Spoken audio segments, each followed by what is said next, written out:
Hey everyone, welcome to Navajo Tea Time. We have a wonderful guest today. We are going to be interviewing Lyndon Tsosie, the man, the myth, the legend, Oh no.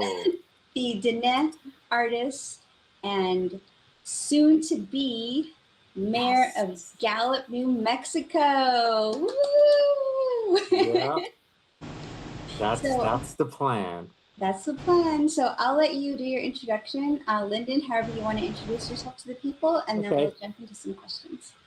Well, Yacht A, hello everybody out in this podcasting land. My name is Lyndon Tsosie. My clans, I can't say the clans all. I know my four clans, and they are Ashchi, Nanashtejitechitni, Bitterwater, and Hushgan Jose. I think I probably mispronounced the last part of the Hushgan, but those are my clans. And I don't really say I'm from one area because my umbilical cord is in Nashchitty, but I was raised in Tohatchee. But I'm also an Arizonian. I grew up in the Chinle area when I was a kid, but I also grew up in Tohatchee, so both Arizona and New Mexico, because my dad is from the Chinle area and my mother is from the Nashchitty area. So really, I've lived here as well.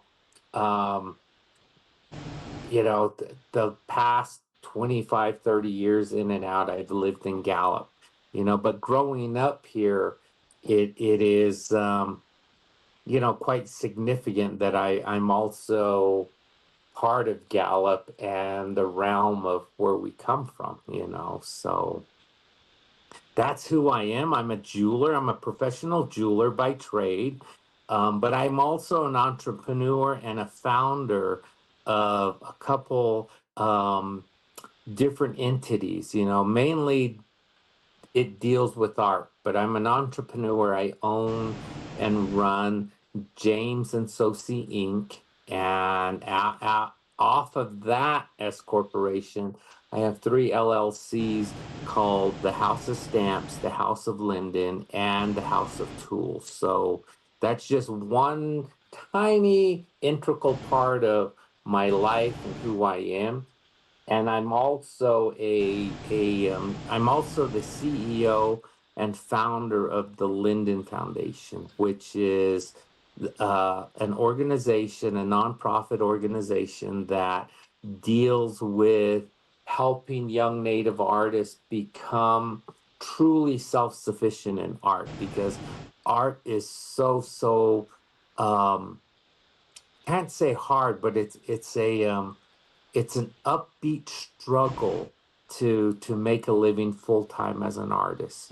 And so the 35 years of doing all these little entities of my life and the business part, yeah, I've gotten to create the Lyndon Foundation. And it's funny when I look back at my life and look back at the things I've done, it really is mind-boggling to see where I've come from, or how far I've come with $20 in my pocket and $30 worth of silver, to be able to create a tiny empire with my team to do what we do. And now, I go back to the second part of founding another program, which was the Coyote Canyon Rehabilitation Center's art program for mentally challenged adults, which I really never talk about. But because of the new chapter in my life, although the Lyndon Foundation is really an integral part of my life now, that I've sort of semi-retired from making jewelry full time, where I'm actually teaching full time with my foundation. But it really all started with teaching mentally challenged adults on how to create art, and that is one of the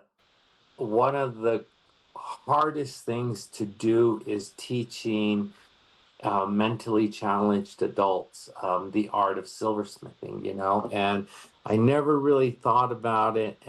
And then today I actually was thinking about it, and my team and I were talking about strengths of what I've done in my career. So I just made a new post for Facebook, and I wrote everything. It took me all afternoon. I finally posted it, but I I'm flabbergasted in really reading about myself. It's like, whoa, what does the next chapter say? What does the next page say? Because I want to know what Lyndon's doing. But it's like, yeah, I am. I'm very content and humbled that I've gotten this far of being a self-made individual to create, Mhm. and especially because I'm Navajo, that is hard to create to do, and I'm sure you guys know that, and your friends who are natives and have gone to school and gotten their education Mhm. to and you know how hard it is and how what the struggles are. Mhm. And it's the exact same thing. It's but I'm eager to see what happens. But that's me in a tiny bubble. That's really cool. So you've been doing jewelry and silversmithing for 30 years. How does an artist make the decision to go into politics? Like, when did the idea of entertaining or entering the very becoming ah I can't say this word. The May may mayoral mayoral mayoral uh, when mayoral race. yes, like when did that first form? Tell us about like your journey in deciding to That do that this. is really, really weird. Not weird, but when I think about it, it goes back when I was a kid. It goes back to how um, a lot of things transpired in my own life. My mother was one of the first Navajo physician's assistants in the United States. Her name is Katie F. Tsosie, and she's 92 now. But in 1972, she became one of the first Navajo women to become a PA, a physician's assistant. And, I never really thought about it when I was a kid. It was just she was the breadwinner. We were living in Tohatchi. She walked to work, which was the Tohatchi clinic, and her stamina, her her drive to be who she became, what when I think about it now, was extraordinary. It's oh it every time I talk about this, are my alcohol issues. This is I get really emotional because it seems like yesterday. And I didn't have the perfect life. There was seven of us, and my mother was the breadwinner. My Mhm. father was also a draftsman who built a lot of the roads now on the Navajo Nation. But unfortunately, he broke his back in 1974, and he never was to walk again. And he passed away in 2007. So he was in a wheelchair approximately 39, 40 years. And, you know, he also loved us. He did a great deal, but my mother was really the breadwinner. She was the champion, not just for my family, but for the community, because before the Navajo Nation had an ambulance service, people would come to our home and knock on our door, whether it was 8, 9, 10, 11 o'clock. And, even though my mother was tired because she would get up at 5 or 6, cook, get us all ready, and then she would go to work at 8, come back at 4:30, cook again, and then we all, just like a family. And she would you know, get up and go walk to the clinic, either with me or my sister. And then we would sit there while she took care of the patients. And she became, if they broke an arm, she became the x ray technician. She became the blood technician, the lab technician. And then she became the secretary because she had to go to the files and pull every chart out. And then after all that was said and done, she would have to write by hand on the chart what she did. So it was not just an hour, it was sometimes four. If she went at 9, she'd be back at midnight. And then she would go to sleep, get up, and do this all. So her stamina was really part of my upbringing, to see how great she was as a mother and as a professional. She was one of the smartest, she still is smart, Navajo women that again became a physician's assistant. And going through that, back to why I being an artist and a jewelry maker for, well, not 30 years but 35 years approximately, and how I got from the artistry of creating to be to run for mayor of Gallup, is part of that, growing up and seeing that, and daydreaming. you know um my mother and father, due to my dad's being a paraplegic,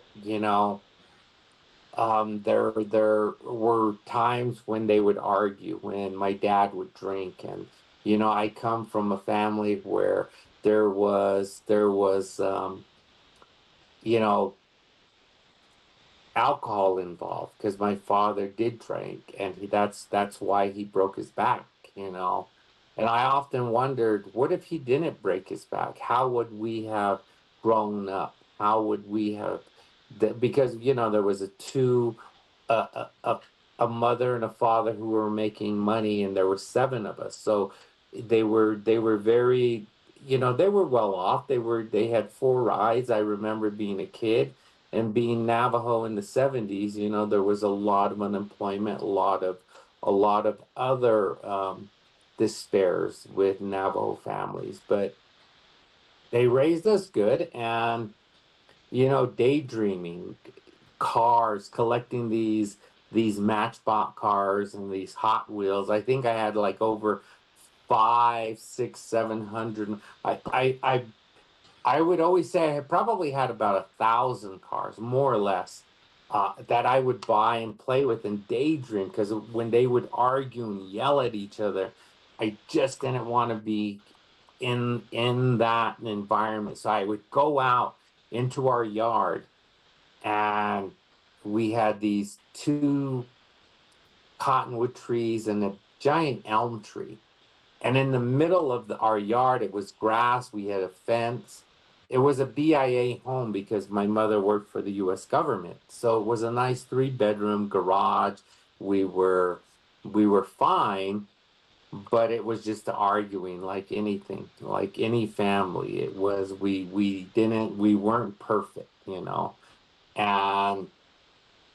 I would daydream. I would make roads with these cars, and then I would actually visualize that the grass was the forest, and I would make these little holes, and I would fill it up with water. I would put a little plastic in there, fill it up with water, put rocks around the plastic, and that would be a lake. And I would daydream, this is my lake, this is my land, and people come to me to fish on my land. And then if they catch fish, we we charge them, like $1 a fish or so. In my head, that's what I was thinking.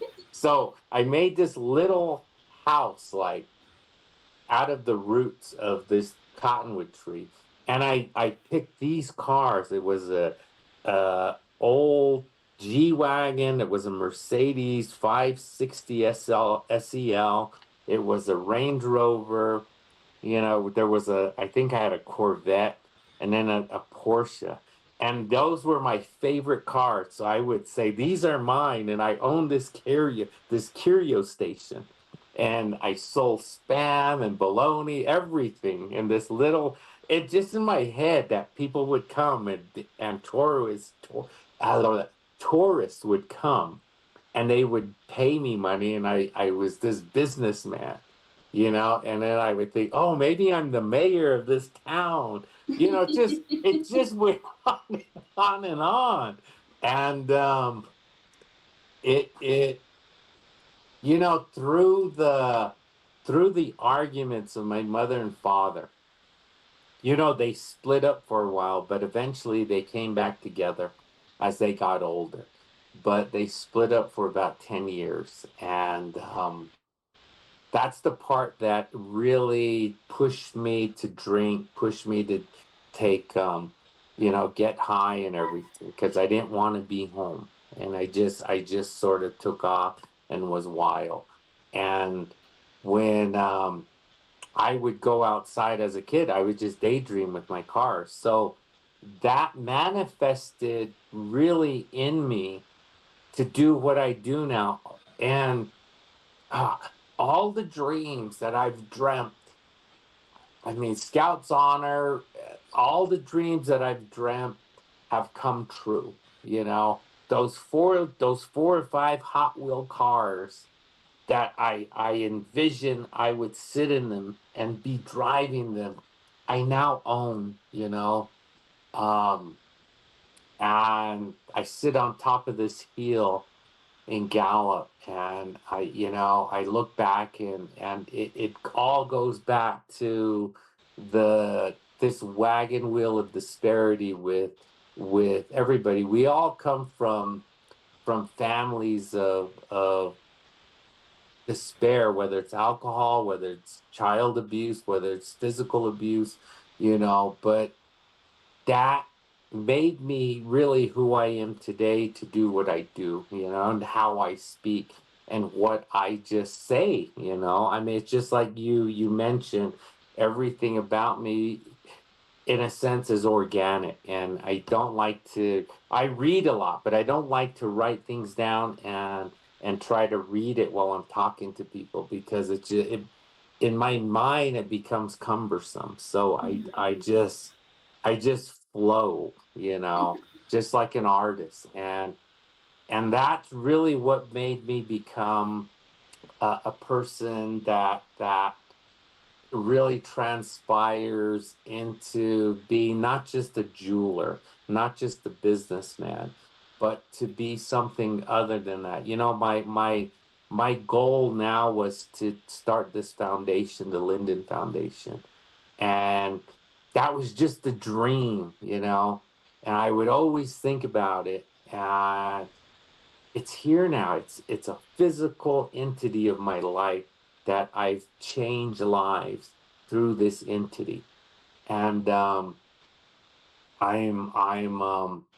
yeah, I'm flabbergasted by that. So going back to what made me do this is, the physical part is Gallup has really, really bad roads and sidewalks, and it just doesn't look happy. And when a town, excuse me, when a town doesn't look happy, the community becomes depressed, and I just can't stand that, you know.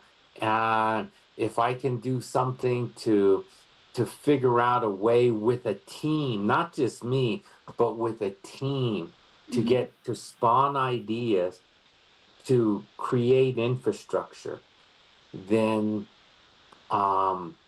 we can do that. I mean, if I can start something with nothing, $20 and $30 worth of silver, God damn it, I'm sorry, but it's we can change Gallup into something better than what it is today. Mhm. So that's one of the reasons, and that's in a short version of why I'm running. Mhm. You know, Yeah, I think there's like so much stuff within what I talked Yeah. about. It's just I have to kind of squish it Like piece into, it all together, yeah. yeah. But you know, But like you having, understand, right? Yeah. yeah, absolutely. I was just gonna say, I think like having a transformational vision is Hmm. really important in leadership, right? To know Yeah, what direction you're going in and to be able to visualize it and bring it into being. You know how they say like our thoughts inform how we yeah, think and what we it does. speak, and then we can speak things into being. And I think that's really a key to the success of many, but also the success of few, because not everybody understands the power of their mind, the Exactly, power of their exactly. words. Mhm. Yeah, so that's what made me want to run. Cool. Thank you for Um, sharing that story, and also just um, telling those personal aspects of your life yeah. too. I think that's really important. Well, I think that's important for everyone. Even like my students, I have to be upfront with them Mm-hmm. because my, you know, we we have to teach the younger generation in any way we can in a positive way because there's always going to be roadblocks as you grow up. I mean, human nature, we cause our own roadblocks, but we have to figure out, okay, how do we work around it or how do we jump over it? Where we have to find the loopholes within our own lives to Mm-hmm. figure that out. So, talking about how like you envisioned being a mayor when you were little, why 2025? What makes this the year where you go after that dream? I think it's just time. It's just time for a change. There's really no why 2025. It just it's just meant to be. I can't really explain why. I could say God told me to. I could say the holy people told me to. But I it's just time. This feels like You it, right? know, I have no inclination as to why 2025. It's just time. Change needs to happen. Mm-hmm. And so going with that, I looked it up. Like the two opponents you're going against is Mark Pauly and Yeah, Amaris Tanaris. Montoya. Um, Yeah. how do you differ from them in the way you're approaching your campaign and trying to recruit voters? Like, what's your competitive edge compared to those two who are also running? um One word, I'm organic. Actually two words, but I'm organic. And I believe in my visions, I believe in my dreams, I believe in my aspirations, my goals, my long-term solutions. Um, I'm Lyndon, and everything I've dreamt has been there, and I'll be the next mayor. I just can't say anything else. I'll be the next mayor. And I think a lot of that comes from my history, comes from my background, comes from the blood I come from. On my dad's side, one of his brothers, Roy Begay, was uh, original 29 code talker, and without his stamina, without him teaching other Navajos our language to save this country and the way it is now, nobody sees that. And that stamina and that blood that he has is in me. You know, my other uncle is one of the last two code talkers alive, and that's Peter McDonald, my dad's other brother, his first cousin.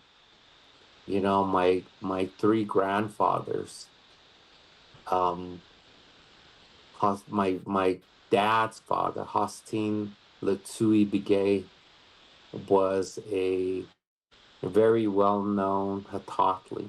and did more than 35 different types of ceremonies. And he taught a lot of Tatlis who are probably now old, because he died in 1994 at, I think, at 90 or 92, and you know that blood comes is in me.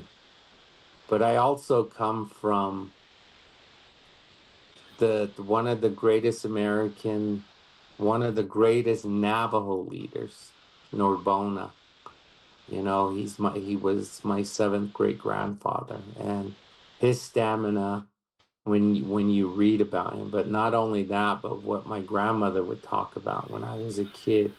Up in Washington, not in Norbona Pass, we still maintain land up there that was ancestrally given to us by Norbona through one of the 9 wives that I come from. But about 200 yards behind my grandmother's cabin, there's a very sacred site where it's a sweat lodge where Norbona and his medicine men would go and do their prayers and ceremonies and sweat. And she would always talk about that. Mhm. And it's there, so we maintain that as a family. We take care of that. And, I never really realized the magnitude of how powerful he was and what he did for our Navajo people back then, almost 180 years ago, in the mid 1800s, 150 years ago, to lead, a group of 10,000 Navajo warriors. It was one of the wealthiest American Indians, as the United States portrayed him as. And if you go to the National Archives, you'll see the letters of these um, regiment men who saw him and wrote about his stamina and his power he had.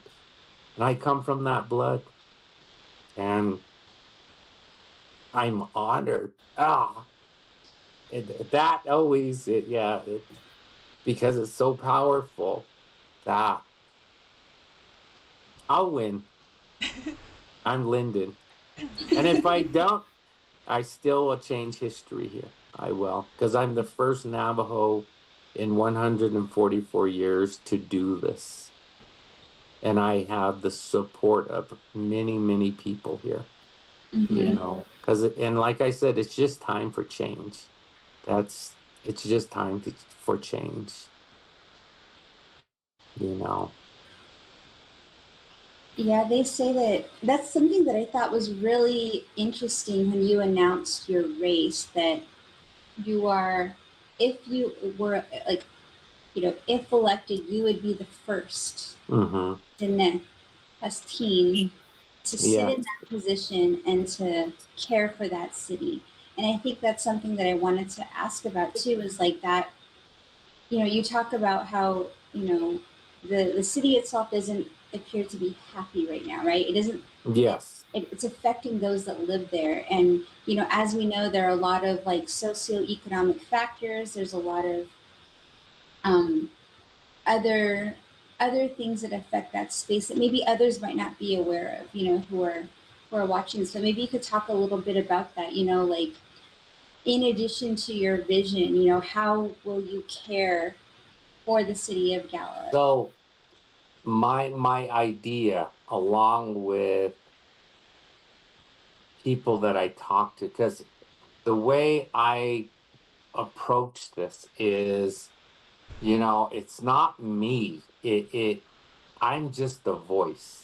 Mm-hmm. A mayor is really a ceremonial figure. I will have really no power, but what I have is the power of my voice, the power of my thinking to push initiatives, to push um, ordinances, to change the way Gallup does business here. You Mm-hmm. know, there's hundreds and hundreds of millions of dollars that have gone through Gallup through the Navajo Nation, through the Hopi tribe, through the Zuni tribe. That sometimes the community of Gallup, the businesses don't acknowledge in a way they should. Yes, they probably do behind closed doors, but they don't acknowledge it to the community. You know, like anything, banks wouldn't be here if the Navajo people weren't here. You know, Edward Jones wouldn't be here if the Navajo people weren't here, because all the businesses use Edward Jones here because the Navajos bring money in, and what they do is reinvest that and take it into a brokerage. And that's all because of Navajo money, you know, 85% of it. Plus you have the tourist trade. That's hundreds of millions of dollars when you really think about it in a year. Could be $50 million, you know, but bringing that into play, you know, why do tourists come to Gallup? We have Route 66, one of the most famous highways in America. And we were, you know, we are dubbed the Indian capital of the world. American Indian art has made Gallup what it is, American Indian art. Why do tourists come? Because of the American Indian. They don't come to Merrill Lynch or to the bank. They come here because they're curious about the American Indian. We have that to our advantage here to bring in tax dollars, millions and millions and millions of dollars in taxes to help build the infrastructure of Gallup. You know, when you have a town that isn't taking care of itself, when you have shrubs growing between a cracked sidewalk and the curb and a road, and nothing the city is doing to cut it, to clean it up, and it grows and grows and grows, then something is wrong. And it makes everybody feel depressed. It makes everybody mad. It makes everybody say, what are you going to do? When are you going to clean the streets? Why aren't the streets clean? And it doesn't take a rocket scientist to figure this out. But what it takes is a city council with the same views to change the policy. I have the power to change that policy if we get the two new city councilors in, who is Sierra Yazi Toot and Krister Vian. So there's two districts that are up for council, which is the District 2 and District 4, the west side and the east side. And they have the same exact vision that I do to make change. And then we have two old guards in city council who won't change, from my understanding and seeing, you know, they've been there, but nothing has really spawned. But they'll tell me, we're fixing this. We have no money, but there's always money somewhere. You know, there is. We pay tons of taxes, property taxes, everything else, you know, and if those two win, so I'm pushing for those two, not only myself, but those two to win so that we can change the ordinance. And once we do change the ordinance, we can start fixing the streets. We can start utilizing infrastructure money that comes from the bonds that are issued for infrastructure alone, and using that to fix our town. And it's not going to happen overnight. We need a team. We need the community to be involved. But once it starts, it's like planting a seed, and that seed you take care of. You know, I was always told, my mom always had plants in the house. And she would always say, you got to talk to the plants, because if you don't talk to them and you don't love them, when you water them, you tell them you love them, they're going to die. So I was a kid and I would always water the plants and I would say, I love you, you know, but they were always there. They grew and they were beautiful. And it's just like that. It's like, okay, if we do that here from the bottom to create economic growth, we first, you know, you can't create economic growth if your town is not clean and fixed. You know, you need to start at the bottom with infrastructure, to start looking at our citizens and having our citizens see the beauty come about, because psychologically anything, it doesn't take a rocket scientist. When you beautify something psychologically into a human, you see it and you feel better. You truly do. Nobody can attest to that and say, nope, that's not true. It is true. And that's how you spawn economic growth, not development, but growth. Then development comes, but it could take 30 years to really push everything. But like I said, it's just time for change and to plant that new seed so it starts to grow. Because Gallup isn't going to die out. We have everybody here. We have tourists coming in, but we need it clean so we can start this economic growth. And with that economic growth, also there is a way to curb, not fix the unsheltered. There's a way to curb that. And we can't fix it 100%, because if New York, if Chicago, if Seattle, if Dallas, if Phoenix can't fix their homeless problem, how is Gallup going to fix it? But we can curb it. You know, my whole stance is actually getting a Navajo into a management position, creating a new management department for, for talking to the Navajos, the Zunis, the Hopis. It would be a cultural liaison office where they would have their own team of people to work directly with the Navajo Nation Council and the future president, whoever it may be, and the future council delegates, whoever it may be, to have them help as well, to push the Navajo Nation for economic growth as well, so that we help the unsheltered. We give them incentives. With that comes not homeless shelters, but pods or tiny homes where they actually have responsibility. It may not work, it may work, but the only way we'll know is if we change the ordinance and get these initiatives done with the backing of the community, the voters of Gallup. And that's going to be a hard push, but if you dream, it'll happen. If you manifest it, it'll happen. That's what I believe. Yeah, I started with $20.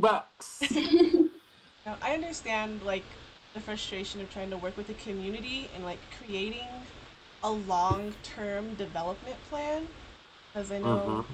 like right now with like technology and like TikTok and shorts and how everything's like instant gratification, people's Yes. attention spans are getting smaller, they can't concentrate on longer videos or information, and trying to think like, oh hey, we're going to create this 100-year plan for our town or community. People can't envision that, Yeah, they they can't can't think about it. comprehend that. It's like, well, Yeah. how, when am I going to see the results of my work or my planning? Like, you probably won't. Your grandkids will benefit, your great grandkids will benefit, but Mm-hmm. you probably won't. And they're like, oh, well, then I don't want to do it. And that's very Yeah, disheartening, especially like in smaller communities it and even is. larger communities. Yep, it really is. So my 100-day plan, with water and with the attention span is getting the city council to pass an ordinance so that they're required every month to go to their district, and whatever elementary is there, we have the gymnasium open for the community members of that district to air out their grievances and figure out, well, why is this street not being fit? Why is these plants? We have to start at the bottom. So everything has to be involved with that, even the water issue, you know. In my first 100 days is to push an initiative to the community of Gallup and the surrounding area to fix a leak in their house. Go under the sink and fix a leak. And I guarantee we will save over 100,000 gallons in 3 to 4 months. That water is we have to conserve that water because our two aquifers are depleting and we're not getting water to refill them. And they don't really refill, even with the groundwater going down. We have one aquifer, it's a fossil aquifer that's not really used for drinking. But there's also a drinking aquifer. I can't really remember what they're called, but those are being depleted. So inevitably we're not gonna have water. That's not just here. That's all Yeah. throughout the Southwest. When you look at Phoenix now and their city council trying to figure out, well, they're telling the Navajo people don't use the water, and it's like, what do you mean don't use the water? 30% of our people still don't have water, but they're telling us you guys are using too much water because we need to feed our golf courses and everything else. And it's like, you guys are crazy. But the San Juan River, you have the Gallup Navajo Water Project. Trump and his people cut funding off, I think, for 26, 27 or 27. And there is going to be no money to try to get it going by the due date of 29, but eventually that's going to happen. But even that, the San Juan River is going to deplete, just like the Rio Grande and Albuquerque and Taos and everywhere else, So we have to face that fact. We have to put our heads together and truly conserve the water that we are using now. We have to get a plan in place and tell our citizens, mailing out mailers when they get their bill. This is a step-by-step to conserve your water. You have to be responsible, because if you don't, your kids may not have water here, so you have to be responsible. 3-minute showers or sponge baths, that I don't know, but there's so many ways to conserve water. But the first 100 days is get a pliers, get a wrench, open up your cupboard, not your cupboard, but your bottom there, and fix a leak if it's leaking. We'll save water, but we have to truly conserve it. So it is hard. Something that Narbona was able to do, was he was able to rally hundreds of warriors, right, toward, in a fight that, maybe not everybody was behind, but the majority were, and he was able to lead, and he was able to work with a lot of people. And I think that's something that leadership, mayors have to do, right? And so in Gallup, there are 5 different surrounding tribes. So in addition to Navajo Nation, there's also Zuni, Rama, Hopi, and Acoma. And so I guess the last question I wanted to pose to you before, we end this is, how are you rallying your troops, right? How are you really bringing the warriors together to support your initiatives and support you? And how can people who might be watching this, get on board as well, who might either live in your region, have voting capabilities, or have family that live out there? What's your call to action? My call to action is just look me up, Lyndon B. Tsosie. Google my name, look at who I am, go to my Foundation website, the lyndonfoundation.org. Look me up, follow me on Instagram, on TikTok, and on Facebook. Come to my shop in Gallup, 124 South Bradley Street, the Lyndon Foundation and the House of Stamps. Um, if you see me in town, stop me. I need all your support. Even if you don't vote here, say something on social media that you support me. If you know anybody that lives in Gallup, tell them to vote. They don't even have to vote for me. Just tell them to vote. But it would be great to vote for Lyndon Tsosie because we need change, and let's make history. All right, everyone, thank you for our interview with Lyndon Tsosie. This is the Navajo Tea Time. Don't forget to like, share, subscribe. If you are registered to vote in the Gallup area, vote for Lyndon Tsosie and other two council members. Sarah Toot Toot, yeah, or Sarah Yazzie Toot Toot, and Christopher VN. Vote for them. Vote for me. We'll change Gallup. I can't tell you enough. We'll change Gallup. All right, thank We'll you so create much. history. Cool. Thank We'll you. put the candidate. We'll include the links below. Thank you for talking with us this evening, Yes. Lyndon. It's been an honor. It's good to know you, and I wish you all the luck. Thank you. Thank you. Go on now. Okay, we're going to Bye-bye. bye. All right.